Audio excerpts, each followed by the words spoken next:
जो सीएसआर का पैसा दूसरे जगह यूज करता है, गर्दा हम खाते हैं, संकट हम झेलते हैं, ज़मीन हमारी जाता है और इसका नियंत्रण जो है कोई और करता है और इस पैसा को दूसरे देश में, दूसरे राज्य में खर्चा किया जाता है। लेकिन हमको राज्य के हित में भी देखना है और उसको कैसे बेहतर मॉनिटरिंग कर सकते हैं, अधिक से अधिक पैसा कैसे हम उस इलाके में खर्चा कर सकते हैं जहाँ फैक्ट्री जो है, जहाँ उद्योग है।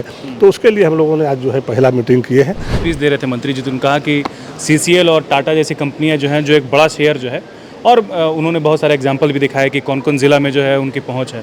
बाकी कंपनियां कैसे ये सुनिश्चित करेंगे कि वो भी इंटरेस्ट उतना ही दिखाए और उतना बढ़ चढ़ कर हिस्सा ले, उनका भी जो सीएसआर का फंड है वो सही जगह पर पहुंचे। सीसीएल ने अपने बोर्ड में ही एक निर्णय लिया कि 80% जो सीएसआर जो कंट्रीब्यूट हमको करना है वो हम लोगों का जो प्रभावित क्षेत्र है उसके 25 किलोमीटर के अंदर ही हम लोग खर्च करेंगे। तो इस तरह का पॉलिसी सभी कंपनी को करना चाहिए। झारखंड की राजधानी रांची में एक अरसे के बाद सीएसआर कॉन्क्लेव हुआ है। रेडिएशन ब्लू में हूँ और हमारे साथ मंत्री संजय प्रसाद यादव जो उद्योग मंत्री हैं और सेक्रेटरी साहब भी हैं। मंत्री जी, कितना सफल रहा आज का ये कॉन्क्लेव? नहीं, बहुत अच्छा रहा, बहुत बेहतर रहा। आज का जो सीएसआर का कॉम्प्लेक्स हुआ, तो समझिए कि ये पहला बार मौका मिला। हम लोग भी करीब 26 साल से इस राज्य में हैं और 3 टर्म के विधायक भी रहे, लेकिन बहुत सारा चीज़ हम लोगों को भी जानकारी में नहीं था। लेकिन आज की मीटिंग से ये सारा चीज़ क्लियर हुआ कि सीएसआर का फंड कैसे खर्च किया जाता है, कैसे इस राज्य को बेहतर कर सकते हैं, एरिया जहाँ पर है उद्योग लगा है उस एरिया में हम कितना खर्च कर सकते हैं। जो हमारे माननीय मुख्यमंत्री जी का सोच है, हेमंत सोरेन जी ने जिस तरह से चुनाव के दरमियान लोगों को वादा किया कि नहीं, जो पैसा बाहर जा रहा है, जो सीएसआर का पैसा दूसरे जगह यूज करता है, गर्दा हम खाते हैं, संकट हम झेलते हैं, ज़मीन हमारी जाता है और इसका नियंत्रण जो है कोई और करता है और इस पैसा को दूसरे देश में, दूसरे राज्य में खर्चा किया जाता है। तो वो सारे चीज़ों पे हम लोगों ने धीरे धीरे, चूँकि भारत सरकार का गाइडलाइन है, उस गाइडलाइन को भी फॉलो करना है, लेकिन हमको राज्य के हित में भी देखना है और उसको कैसे बेहतर मॉनिटरिंग कर सकते हैं, अधिक से अधिक पैसा कैसे हम उस इलाके में खर्चा कर सकते हैं जहाँ फैक्ट्री जो है, जहाँ उद्योग है।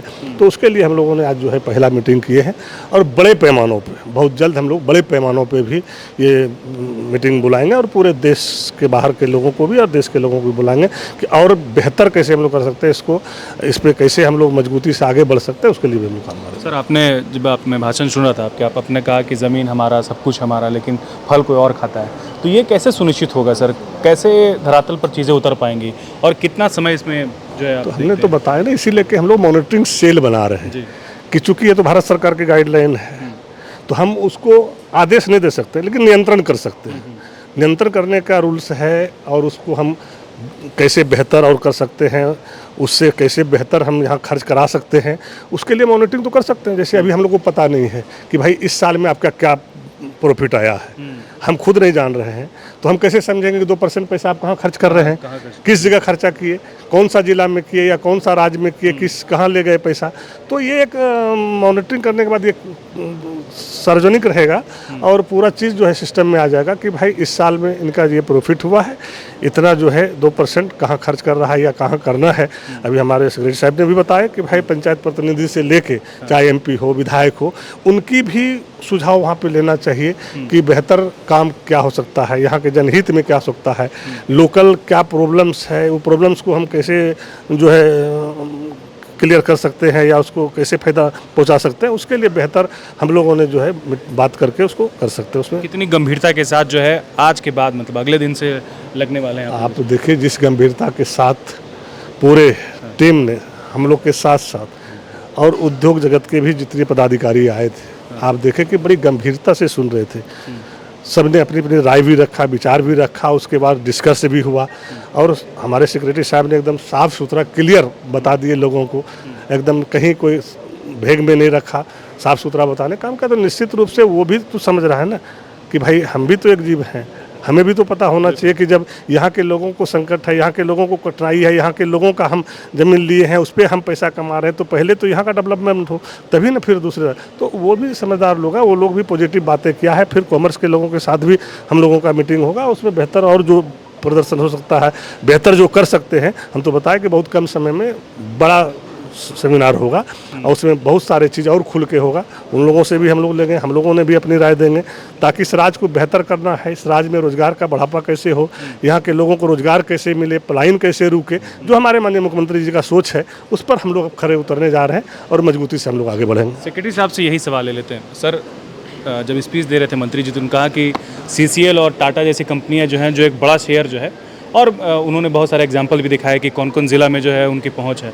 बाकी कंपनियां कैसे ये सुनिश्चित करेंगे कि वो भी इंटरेस्ट उतना ही दिखाए और उतना बढ़ चढ़ कर हिस्सा ले, उनका भी जो CSR का फंड है वो सही जगह पर पहुँचे?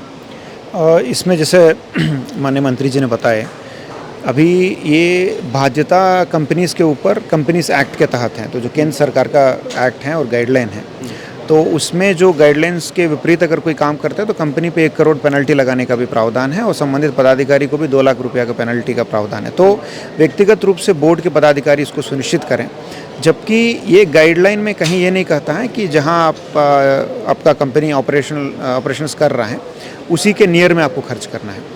ये थ्रू मॉरल प्रेशर या एक ट्रांसपेरेंसी के माध्यम से उनके ऊपर हम लोग दबाव दे सकते हैं। जैसे आपने देखा 2 कंपनी का विस्तृत प्रेजेंटेशन आपने देखा, टाटा का भी आया है फाउंडेशन का, और at the same time CCL का भी देखा है। CCL ने अपने बोर्ड में ही एक निर्णय लिया कि 80% जो CSR जो कंट्रीब्यूट हमको करना है वो हम लोगों का जो प्रभावित क्षेत्र है उसके 25 किलोमीटर के अंदर ही हम लोग खर्च करेंगे।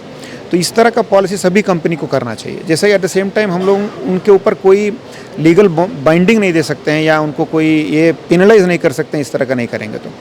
लेकिन अगर लोगों के बीच में ये जानकारी हो जाती है, जैसे मीडिया प्रतिनिधि आप हैं तो आपके माध्यम से भी लोगों के बीच में ये पता चल जाता है फलाना कंपनी हम लोगों के बीच में खर्च कर रही है, फलाना कंपनी हम लोगों के बीच में जितना करना चाहिए उतना नहीं खर्च कर रही है, तो कंपनी पे भी एक मोरल प्रेशर क्रिएट होगा। सरकार के तरफ से भी कई सारे सहयोग भी वो लोग मांगते हैं, हमारे पास भी आते हैं कई सारे कार्य लेकर, तो उसमें भी हम उनको एक पॉजिटिव तरीके से मोटिवेट कर सकते हैं कि आप ज़्यादा से ज़्यादा खर्च झारखंड में खर्च करें। जैसे माननीय मुख्यमंत्री जी अभी हेल्थ सेक्टर पे उनका बहुत ज़्यादा फोकस है, न्यूट्रिशन में फोकस है, वुमेन एम्पावरमेंट पे फोकस है। तो जो राज्य सरकार का जो प्रायोरिटीज़ हैं उसके साथ ताल मिला के अगर एक पैरेलली अगर CSR फंड भी यूज़ होता है तो और ज़्यादा प्रोडक्टिव डेवलपमेंट वहाँ देखने के लिए मिलेगा और जो इम्पैक्ट जो हम देख रहे हैं वो मैग्नीफाई होकर दिखेगा। इसलिए आज शुरुआत है माननीय मंत्री जी एक स्टेटस अपडेट लेने के लिए, हम लोगों के लिए भी एक नया मैं बोलता हूँ कि एक एक्सपेरिमेंट ही हम आज लोग किए हैं, लेकिन कंपनीज़ की तरफ से काफ़ी अच्छा सहयोग हमको मिला। चैम्बर के प्रतिनिधि सब आए, सबको 1 पेज पे हम लोग पहले समझे कि CSR क्या होता है, इसमें क्या पोटेंशियल हैं, क्या अभी फैक्ट्स एंड फिगर्स हैं। तो आने वाले दिनों में जैसे माननीय मंत्री जी बोल रहे हैं कि एक और विस्तृत रूप से हम लोग इसका समीक्षा भी करेंगे, एक सेल भी हम लोग गठित करेंगे और अलाइन डिपार्टमेंट्स के साथ। अभी इंडस्ट्री केवल एक फैसिलिटेटर के रूप में काम कर रहे हैं, कल स्वास्थ्य विभाग भी इसमें आएंगे, शिक्षा विभाग भी आएंगे, समाज कल्याण भी आएंगे, कल्याण विभाग भी आएंगे। हो सकता है कि और विस्तृत रूप से एक बृहद पैमाने पर माननीय मुख्यमंत्री जी के निर्देशानुसार एक स्ट्रैटेजी हम लोग बनाएंगे, तो उनके फीडबैक, उनके मार्गदर्शन में इससे बड़ा भी कॉन्क्लेव हम लोग आयोजित कर सकते हैं, जिसमें CSR फंड का क्या पोटेंशियल स्कोप है आने वाले 5 से 10 साल में। और क्योंकि बहुत सारे जो बिग इंडस्ट्रियल हाउसेस होता है उनका प्रॉफिट्स मोर और लेस सेम रहता है, अनलेस अनटिल कुछ इशू होता है, अदरवाइज मोर और लेस सेम रहता है। तो एक प्रोजेक्ट बनाकर साथ में आने में मुझे नहीं लगता है कि किसी कंपनी को कोई इसमें तकलीफ होना चाहिए, but at the same time हम एक मोरल प्रेशर ही क्रिएट करना चाहते हैं थ्रू ट्रांसपेरेंसी। जहां 27 वर्षों के सफर में 17,000 से भी अधिक छात्रों ने डॉक्टर एवं इंजीनियर बनकर भरे सफलता की ऊंची उड़ान, जहां साधारण छात्र भी झारखंड टॉपर्स बनकर बना रहे इतिहास। दूरदर्शी शिक्षाविद श्री विपिन सिंह के मार्गदर्शन में मेडिकल एवं इंजीनियरिंग के लाखों छात्रों के लिए आशा की किरण के रूप में गोल नेशंस लीडिंग इंस्टीट्यूट। प्रतियोगिता परीक्षा की तैयारी का एकमात्र संस्थान NIBM banking, SSC, railway, JPSC परीक्षा की करे तैयारी। जौहरी का भूमिका ये संस्था अदा कर रही है और हीरा चमक रहा है। पूरे NIBM परिवार को मैं तहे दिल से धन्यवाद देती हूँ कि उन्होंने अपने कुम्हार के रोल को बहुत अच्छी तरह से निभाया। मेरा सिलेक्शन IBPS CSA में बैंक ऑफ महाराष्ट्र में हुआ है। करंटली मेरा RRBPO में हुआ है। मेरा सिलेक्शन बैंक ऑफ इंडिया में एज ऑफिसर स्केल 1 हुआ है। मेरा सिलेक्शन इंडियन ओवरसीज बैंक में एज PO हुआ है। NIBM झारखंड का एकमात्र संस्थान। बायोम इंस्टीट्यूट नीट की तैयारी के लिए एक भरोसेमंद नाम। यहाँ अनुभवी फैकल्टी, स्मार्ट क्लासरूम और बेहतरीन टीचिंग मेथड से स्टूडेंट्स को मिलती है मजबूत तैयारी। यहाँ हर स्टूडेंट को मिलता है पर्सनल गाइडेंस और डाउट क्लियरिंग का पूरा सपोर्ट। नीट 2027 और 28 के लिए फेज 2 बैच 30 अप्रैल से शुरू हो रहा है। आज ही बायोम इंस्टीट्यूट से जुड़े और अपने डॉक्टर बनने के सपने को दे सही दिशा। बायोम इंस्टीट्यूट सिर्फ मेडिकल प्रिपरेशन का संस्थान। काम की तलाश है, भरोसेमंद नौकरी चाहिए? जुड़िए ANG के साथ, जहां श्रमिक सबसे पहले। 12 घंटे की ड्यूटी, हर दिन 3 समय का खाना, मुफ्त रहने की सुविधा, आपकी सुरक्षा के लिए इंश्योरेंस, ओवरटाइम का लाभ, PF सीधा क्लाइंट से, समय पर पूरा वेतन और जरूरत पड़ने पर एडवांस पे।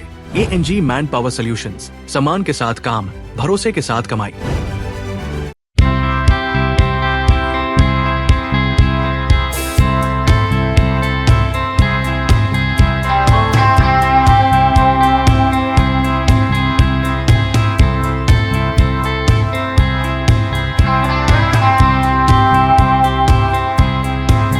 हार्ट का प्रॉब्लम हो गया और सडनली हो गया, अचानक हो गया।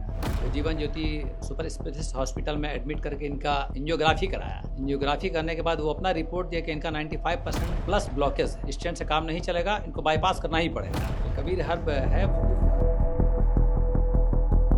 जब यहाँ पहुँचे फर्स्ट टाइम में इनको दिखाया तो माशाल्लाह रिपोर्ट बहुत बढ़िया है। 1 सप्ताह अंग्रेजी दवा चलाना है, उसके बाद दवाई बंद कर देना है। TheFollowUp.in. Like, share and subscribe. www.thefollowup.in